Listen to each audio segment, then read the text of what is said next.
नमस्कार. छायाज रेसिपीजमध्ये आज आपण गव्हाच्या पिठापासून खूपच मस्त चवदार आणि पोटभरीचा असा नाश्ता बनवतोय.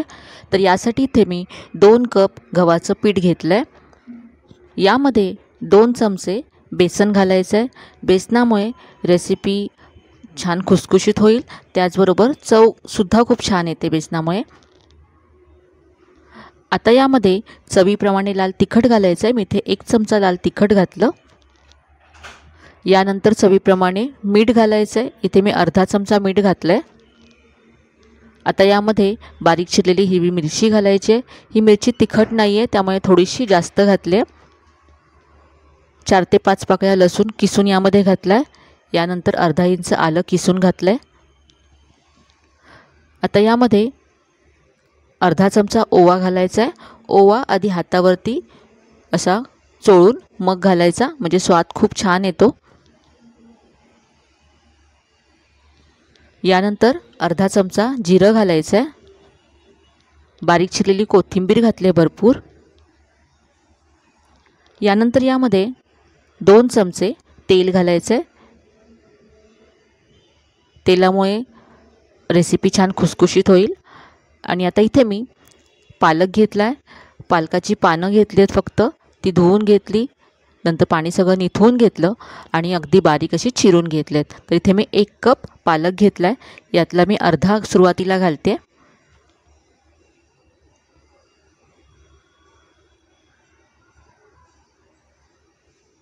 मिक्स करून घेऊया.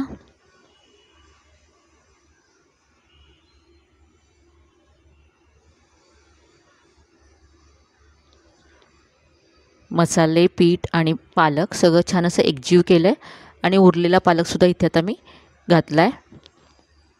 आता सगळं छान आपल्याला एकजीव करून घ्यायचं आहे. आणि सुरुवातीला यामध्ये आपल्याला पाणी घालायचं नाही आहे, कारण पालक आहे, पालकामध्ये भरपूर प्रमाणामध्ये पाणी असतं. त्याबरोबरच आपण यामध्ये मीठसुद्धा घातलं आहे, त्यामुळे याला पाणी सुटतं. तर सुरुवातीला आधी त्याच पाण्यामध्ये हे असं मिक्स करून घ्यायचं. आणि आता नंतर यामध्ये आपण थोडं थोडं पाणी घालत जाऊया आणि याचा गोळा तयार करायचा आहे.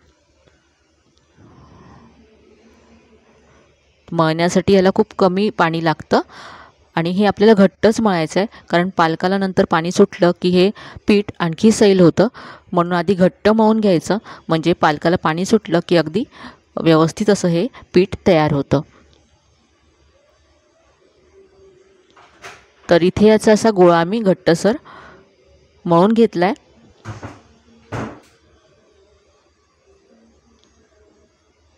आता हे आपण असंच 5 मिनटं झाकून ठेवूया, म्हणजे छान हे पीठ सेट होईल. तर इथे आता 5 मिनटं झालेत. पुन्हा एकदा हे पीठ आपण मळून घेऊ. तर आज याचे आपण पराठे बनवतोय. याच पिठापासून तुम्ही पुऱ्यासुद्धा बनवू शकता. आता या पिठाचा चपाती एवढा मी गोळा घेतला आहे.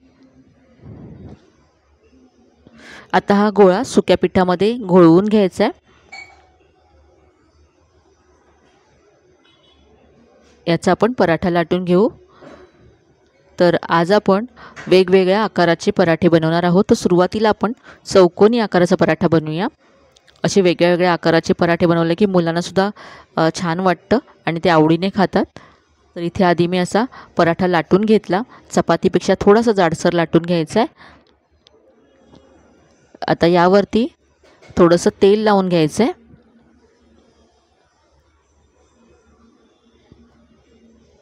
तेल पसरवल्यानंतर याला असं फोल्ड करायचं आहे. तर चारी बाजूने अशा पद्धतीने फोल्ड करून घेतलं.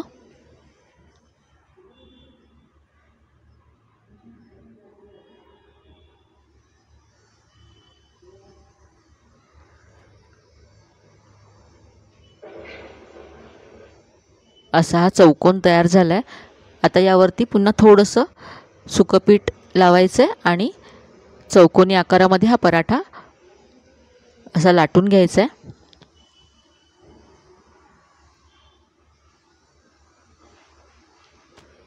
या पिठामध्ये आपण बेसन घातलं आहे, त्यामुळे खूप मस्त चव लागते या पराठ्याची.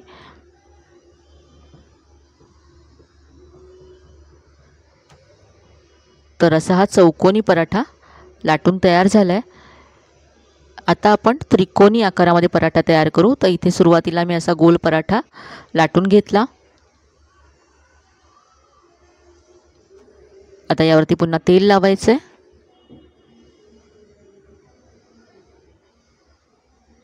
आणि याला असं 2 फोल्ड करून घ्यायचे आहेत।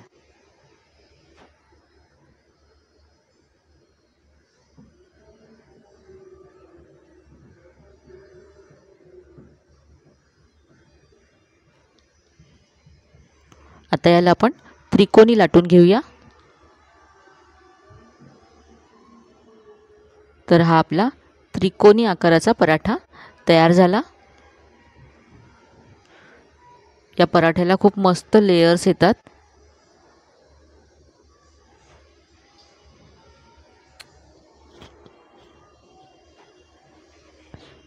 आता आपण गोल पराठा करून घेऊया। तर हा गोल पराठा लाटून घेतला, असाच तुम्ही भाजू शकता। याला मी असा एका प्लेटने किंवा झाकणाने असं कट करून घ्यायचं आहे, म्हणजे मस्त राऊंड शेप येतो। एक्स्ट्राचं पीठ काढून घ्यायचं आहे। तर असा हा आपला राऊंड पराठा तयार झाला। तर असे मी 3 वेगवेगळ्या आकाराचे पराठे तयार करून घेतले। तुम्हाला आवडेल तो आकार तुम्ही देऊ शकता। आता हे पराठे आपण भाजून घेऊया। तर इथे मी तवा गरम करत ठेवला आहे। सुरुवातीला तेल तूप काही न लावता पराठा आपण भाजून घेऊ। एका बाजूने भाजल्यानंतर उलटून घ्यायचं आहे।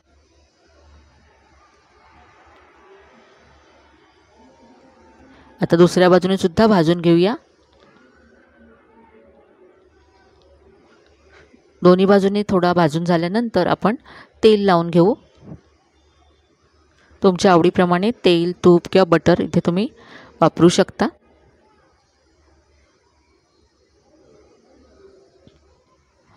तर मस्त असा खरपूस पराठा दोन्ही बाजूने भाजून झालाय। पाहू शकता किती मस्त दिसतोय हा पराठा। काढून घेऊया। अगदी पौष्टिक आणि चवीला मस्त असा पराठा आहे। तुम्ही मुलांच्या टिफिनसाठी सुद्धा बनवू शकता। थंड झाल्यानंतर सुद्धा हा पराठा चवीला खूप छान लागतो आणि सॉफ्टच राहतो। तर इथे हा त्रिकोणी पराठा मी भाजून घेतला। पाहू शकता किती मस्त याला लेयर्स आलेत।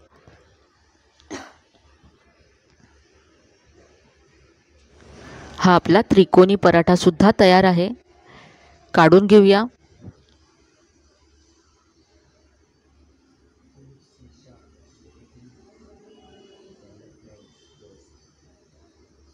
तर इथे मी लोणच्याबरोबर हे पराठे सर्व केलेत।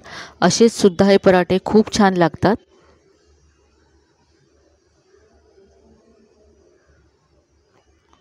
तर अगदी साधी सोपी आणि चवीला मस्त अशी ही रेसिपी आहे। पौष्टिक आहे, त्यामुळे नाश्त्यासाठी टिफिनसाठी तुम्ही नक्की बनवू शकता। आजची ही रेसिपी तुम्हाला कशी वाटली कमेंटमध्ये कळवायला विसरू नका। रेसिपी जर आवडली असेल तर व्हिडिओला जास्तीत जास्त लाईक करा, शेअर करा। चॅनलला अजून सबस्क्राईब केलं नसेल तर नक्की सबस्क्राईब करा।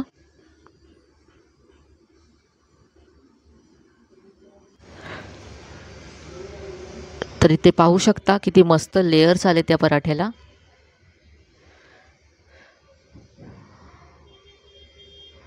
थंडीमध्ये अगदी मस्त असा नाश्ता आहे। गरमागरम पराठे नक्की बनवून पहा। चला तर मग पुन्हा भेटूया अशा छान छान आणि नवीन नवीन रेसिपीसह। तोपर्यंत धन्यवाद।